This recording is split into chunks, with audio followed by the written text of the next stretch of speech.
የመጨረሻ የዛሬ ቦታ ምናየው ቦታ ነው። ጢሎ ይባላል። በጣም ከቡዳመራ ነው አይደል?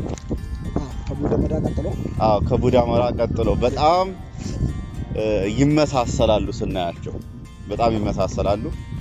ከዛና ከዚህ ልዩነት ምን አለ? የሚገኝ ነገር አለ? በጣም አንድ ናቸው ማለት ይቻላል። ልዩነቱ ብዙም ይሄ ነው የሚባል ያክል ልዩነት የለው።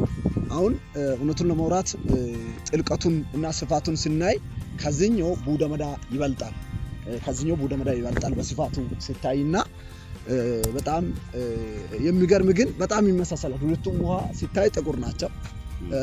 በተመሳሳይ ደግሞ ቅድም እንዳልኩት በቡዳመራ ዙሪያ ላይ ላወራው ልናገር በሞከርኩት መልክ ይሄኛው ያለ ሳሙና ነው ሰውነትን ሻወር ስትገባ ቆሻሻውን የሚያስለቅቅና ከዛ በዘለለ ደግሞ ቅድም እንዳልኩት ልብስንም እንደዛው ነው እና በጣም ልዩነት። ሌላኛው ጢሎን ከቡዳመራ የሚለየው ነገር ምንድነው ቢባል ፍልውሃ አለ።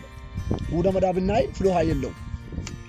ጢሎን ግን ስናይ ፍልውሃ አለ። አሁን መውረድ ከቻለንና ሰዓት ካለን ወርደን ማየት እንችላለን። ሰዎች ከዛ ፍልውሃ እያመጡ ይጠቀማሉ። በተለይ ፍልውሃ ስትል ምንድነው? ፍልውሃ ከሚፈልቅ ነው።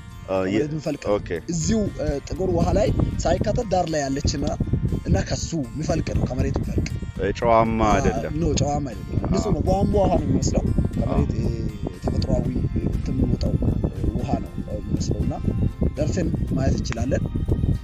በጣም ደስ ይላል። ዛሬ እንደውም ይሄን ከዚህ በፊት ያየነው አሁን ስሙ ምን ነበር? አሁን ፍላሚንጎ የነበረበት እዛ መጨፈራ ነው የሚባለው። እሱ መጨፈራ ነው።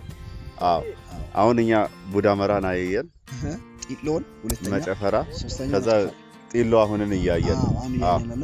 ቀናችን በዚህ በመጨረስ በጣም ደስ ይላል። እንትኑ ቅርብ ከሆነ ወርደን ልናይ እንችላለን። ውሃ ፍሎ ያለው ያልከውን ማየት እንችላለን። ያኛውን አሁን ለምሳሌ ያልቀድም ለማብራት ሞክራለሁ። ቡዳመራን ስንወርድ ጥልቀቱ ወይም ውስጥ ለመግባት ያለው ርቀቱ 30 ደቂቃ ያክል ያራምደናል። ይሄኛው የሚለየው የ15 ደቂቃ የ10 ደቂቃ መንገድ ነው ወደ ውስጥ ስንወርድና ብዙም እንደዛኛው ጥልቀት የለውም። ግን በስፋቱም ይሁን በጥልቀቱ ቡዳመራ ይበልጣል ከመጨፈራም ከጢሎ። ሁለተኛን የሚይዘው ጢሎ ነው። ሶስተኛ ደረጃ ላይ ደግሞ መጨፈራ ነው።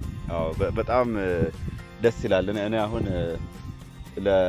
ለሚያዩት ሰው ማስተላልፈው ይሄ በጣም ማደግ ያለበት ቦታ ነው እና ብዙ ሰው መጥቶ ይሄን ቢጎበኝ በጣም የሚገርም ውበት ያለው ቦታ ነው እና እስቲ ወደ ታች እየወረደንም በደንብ እናያለን።